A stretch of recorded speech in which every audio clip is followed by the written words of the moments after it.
How about that? Better than Noah, huh? Noah slumped to the ground upon hearing Tom's voice from the pet camera. I too collapsed to the floor in shock. On New Year's Eve night, my husband and I, who had gone back to my in-laws' house, were speechless at the sight of my husband and our son's wife back at our own home. The smartphone continued to broadcast Tom and Natalie getting cozy. We are now an old couple.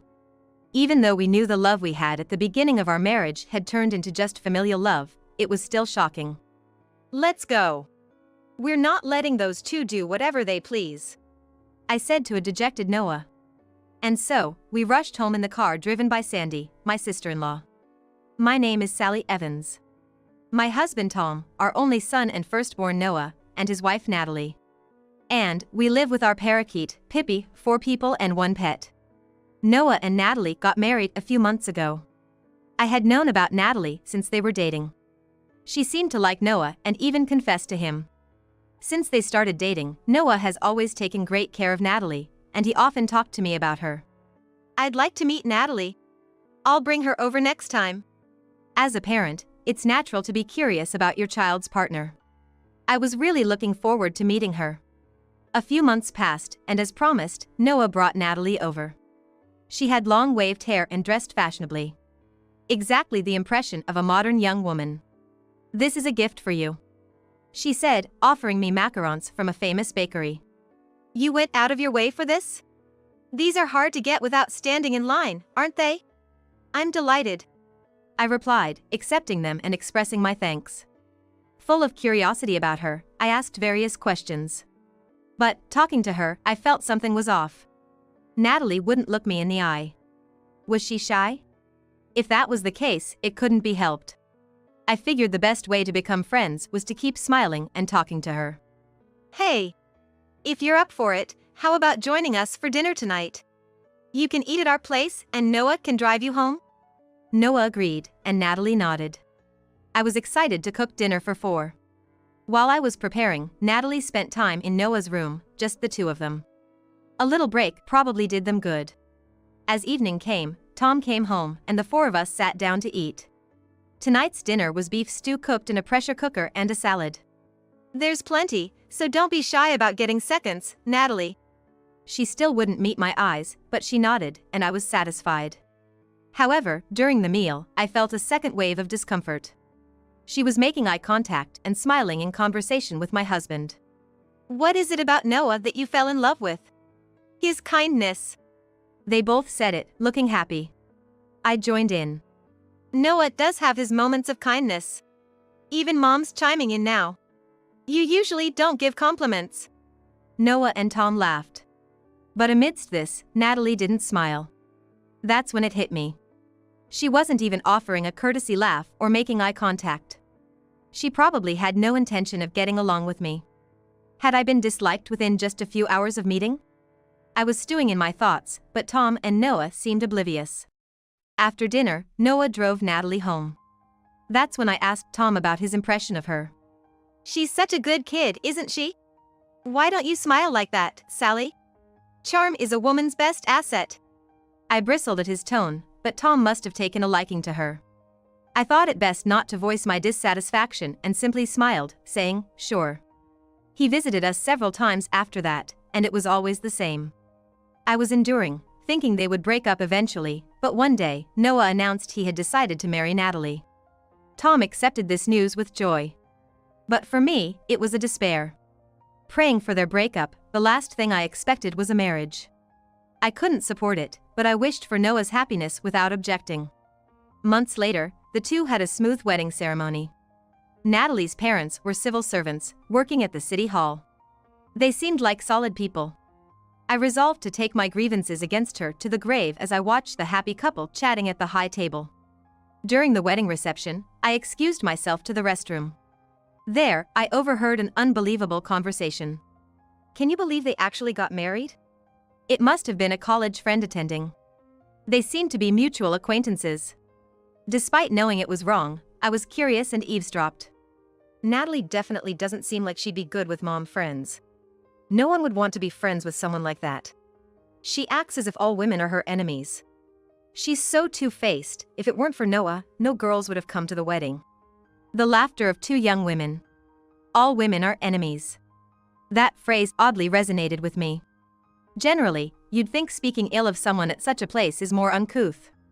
Yet, given how much dissatisfaction I've accumulated against Natalie, I couldn't help but think there must be a reason for such gossip here too. But it was too late. Noah had married her. I regretted not having strongly dissuaded him, but it was out of my hands now. The wedding was supposed to be a joyous occasion, yet I couldn't sincerely celebrate, and it ended with me feeling this way. I was supposed to wish for their happiness, but now, all I can do is pray that Noah doesn't end up unhappy. One day, I received an invitation to dine from Tom's sister, Sandy. Tom's parents, who are over 80, live together at home, his mother still spry for her age and his father with bad legs. However, Sandy, concerned about leaving the elderly parents to live by themselves for too long, moved back to live with them. Sandy is married, but her husband is on a solo assignment right now, so it's just the three of them living together.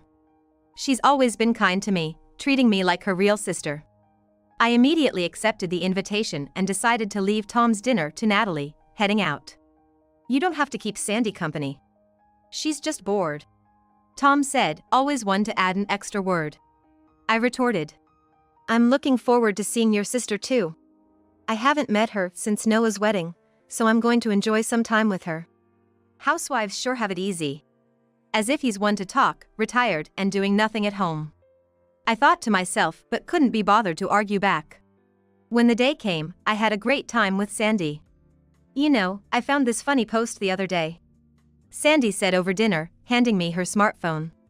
"It's on social media, but it's really interesting. This person always posts complaints, but I can't help but look," Sandy said, amused. I'm not tech-savvy, only using messaging apps on social media. However, venting somewhere like this might not be a bad idea. Encouraged by Sandy, I signed up and created an account, following someone to see their posts. I followed the person Sandy mentioned and saw their posts. A live-in daughter-in-law? Wants to kick out the mother-in-law? Wow, there are such people, huh? I exclaimed in surprise. It was shockingly direct. Social media must be like that. For someone not used to it, it's quite stimulating. I'm a parent myself, but indeed, living together is hard, so I end up looking. Did Noah and Natalie say they wanted to live together? Yes. Well, you probably don't think like this, but you have to be careful not to be disliked by Natalie, Sally. Sandy laughed. All I could muster was a bitter smile in response. It was too embarrassing to admit that I seemed to be disliked without having done anything. Yet, I still wanted to get along with her. After seeing this live-in daughter-in-law's social media, I thought about studying what things she disliked. That night, a new post had appeared that wasn't there during the day. What? Today was a happy day without my mother-in-law around. I wish she'd never come back. I was stunned by that shocking sentence. What on earth did this mother-in-law do to her? Curiosity got the better of me, and I scrolled down. And there it was, an onslaught of insults and harsh words.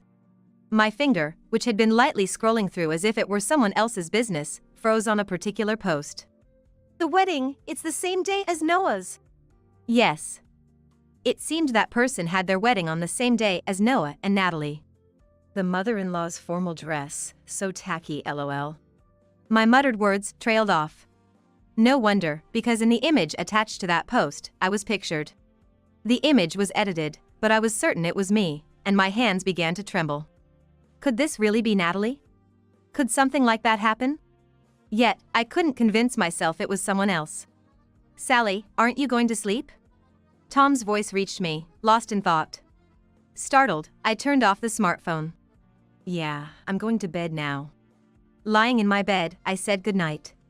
My heart was pounding painfully. It's not often one directly receives malice intended for oneself. Remembering a friend's words at the wedding that all women are enemies to her, I spent a sleepless night. To understand why I was disliked, I began to check those posts whenever I had time. Laundry, don't mix ours together. A bath after the mother-in-law? Absolutely not. I wish that bird would just disappear already. There were insults directed at Pippi, and times when what was being said was clearly off the rails. Living together is just like that. It was you who understood and stepped forward. Natalie's social media is nothing but a list of selfish claims, without even a reasonable claim about why she disliked me. I'm just getting more and more frustrated. The real-life Natalie is still the same, she responds and doesn't complain. How much better it would be if she just said it directly. Fortunately, the end of the year is near. At the end of every year, Tom goes back to his parents' place in Nebraska with me. I was hoping to have a slow talk with Sandy included, to get them to understand my feelings. However, Tom suddenly said he's not gonna go back this year.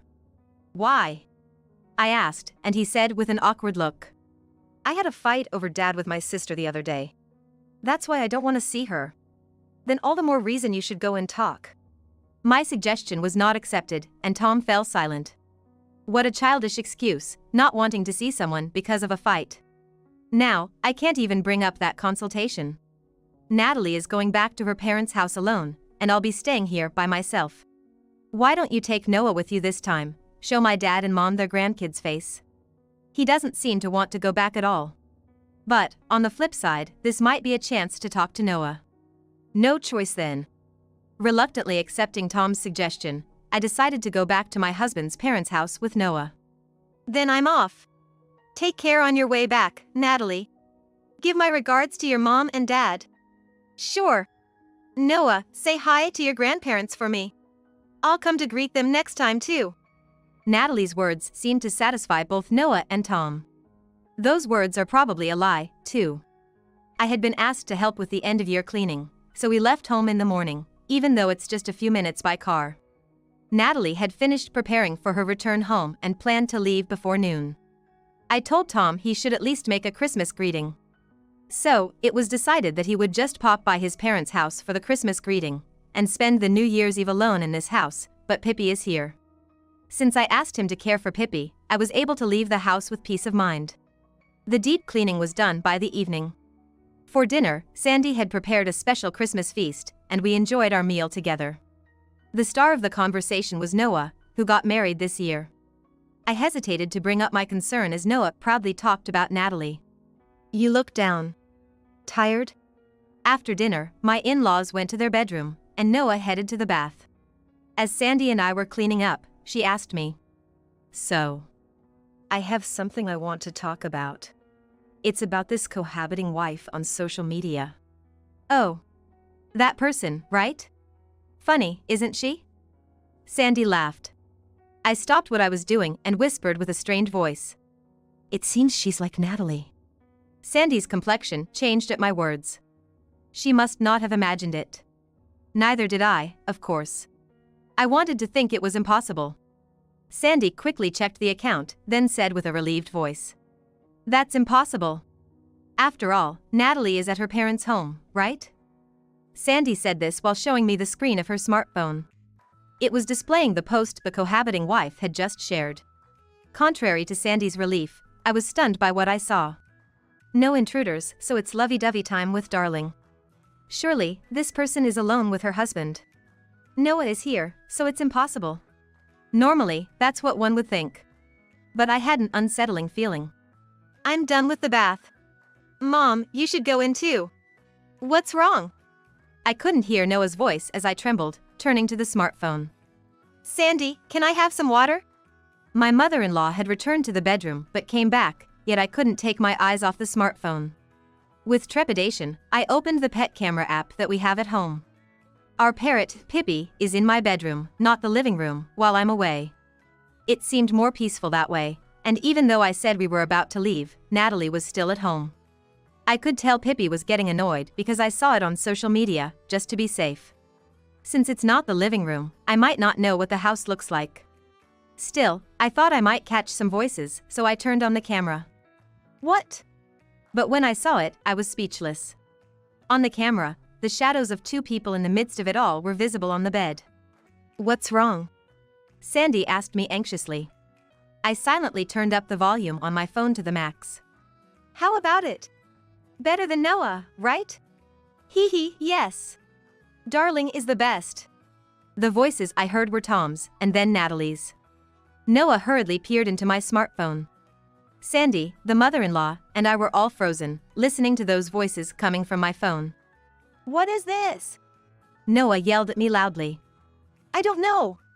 When I turned on the pet camera, this came up. What do you mean? Is this live? I nodded in response to Sandy's words.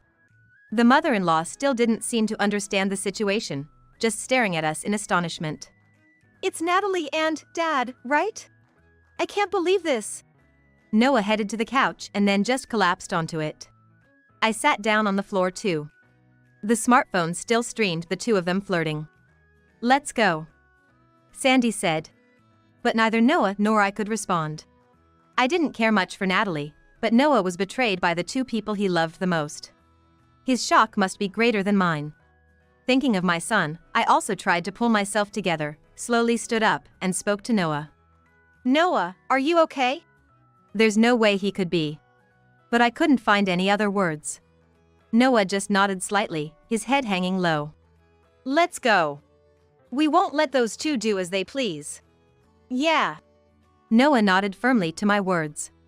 Sandy explained the situation to my mother-in-law. Without her, I wonder what would have become of us. I truly felt grateful. The 10 minutes it took to get home were silent between Noah and me. Sandy tried to make conversation, caring for us, but we couldn't hear anything. Noah and I, an old couple.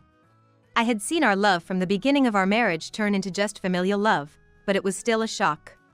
Arriving home felt incredibly long, but eventually, we got there. Taking a deep breath and bracing myself, I burst through the front door and headed straight to my room. What are you two doing? I yelled as I opened the door. The two of them jumped up from the bed at the sound of my voice. Ah! What the? Natalie scrambled to cover herself and gather her clothes, while Tom shielded himself with a blanket. What the heck, seriously? Natalie! What's this about? Noah's voice was filled with anger, perhaps more from shock than anything else. He scolded them both with his powerful voice. Wait, it's a misunderstanding, Tom said even now. Sandy, Tom's own sister, was the one to express her anger at him. She yelled at Tom, still recording on her smartphone. What misunderstanding? We've been watching through Pippi's pet camera. At your age, being called darling? It's embarrassingly shameful. At those words, both Tom and Natalie turned pale. They probably didn't realize Pippi was in this room. And of course, they were unaware of the camera's existence. Natalie, once she understood the situation, cried out exaggeratedly. Noah! I'm so sorry. I was forced by your father to call him darling, and today he forced me. Natalie cried miserably, and Tom was taken aback. Natty! You said you loved me. It was a lie, obviously. We were appalled by their exchange. Betrayed so easily, Tom just slumped down, motionless. Only Natalie's crying filled the room. Leaving the two in the house, we returned to my in-laws' home, and even though it was Christmas time, there was no sense of celebration. My mother-in-law and father-in-law, who had been briefed by Sandy, were waiting for us. Sally, sorry about Tom, my mother-in-law said with an apologetic look. Sandy also looked sorry next to her. I don't blame them at all, and I love Sandy and my in-laws. But their kindness touched a nerve, and tears flowed endlessly from my eyes. My mother-in-law started crying too. Why do we have to suffer because of them? I swore never to forgive them. Right after the new year, I consulted a lawyer. Of course, it was about divorce, but not just that. This is her account. It's clearly defamation and insult towards me. Can we also claim damages for this? I handed my smartphone to the lawyer. The lawyer saved posts that could serve as evidence. There were many posts I had overlooked due to my unfamiliarity, and the more we searched, the more insults we found. This is terrible, the lawyer muttered with a wry smile. However, he assured me. It must be disheartening to see all these malicious words now, but I will surely turn them into a mountain of gold. Don't let it get to you bad. If anything else gets posted, think of it as more evidence to be happy about. Seeing me downcast, he said that to me. How much those words saved me. Please take care of this for me. I firmly shook hands with the lawyer. I was sure everything would be okay if I left it to this lawyer. Without betraying my feelings, the lawyer claimed alimony from Tom for the divorce. And also demanded alimony for infidelity plus damages for defamation from Natalie. Tom was stunned. But still not waking up to reality, he said, "It can't be helped. It's for my happiness with Natty. Do as you like, allowing me to proceed with the divorce preparations." Such a foolish man, despite being betrayed once. It'll be too late for regrets later. I decided to squeeze everything out of Tom thoroughly. Not only alimony, but he also said he'd give me the house. He must be planning to return to his parents' home. Oblivious to his parents-in-law's fury. Smirking inside, my discussion with Tom was over. Next was Natalie. On the lawyer's suggestion, we decided to meet with Tom and Natalie separately, and the day came for Natalie, the lawyer, Noah, and me. No. I don't want a divorce. I was forced to do it against my will. I'm the victim here. Natalie refused the divorce. However, Noah seemed to have lost his love for her, and her words did not resonate. Do you want the video played in court? It's better for you to agree before it goes to trial. Natalie fell silent at those words. Besides, I know how you've been treating my mom poorly all this time. So, the alimony for my mom and for me combined is $70,000. You're going to pay it. $70,000? Natalie's face changed color upon hearing the amount. Then, the lawyer presented printouts of the numerous posts on social media Natalie had written. She must have known what was coming. Natalie froze as she looked down at them. You had relationships not only with your father-in-law but with other men too. This D refers to your sugar daddy, doesn't it? No, that's not what this is. Were you also getting money from your father-in-law? The lawyer cut straight to the point, making Natalie stutter in response. It was a moment she could have claimed ignorance about the account, but perhaps she couldn't think fast at that moment. It was as good as admitting it was hers. We've also gathered solid evidence of the slander against Mrs. Sally Evans, 61, your mother-in-law, S. Photos of Sally and her clothing were posted along with the slander. It's enough to identify her. You could be facing charges of insult and defamation. I'm sorry, so sorry. Natalie began to prostrate herself in apology. Apologies now won't reduce the compensation.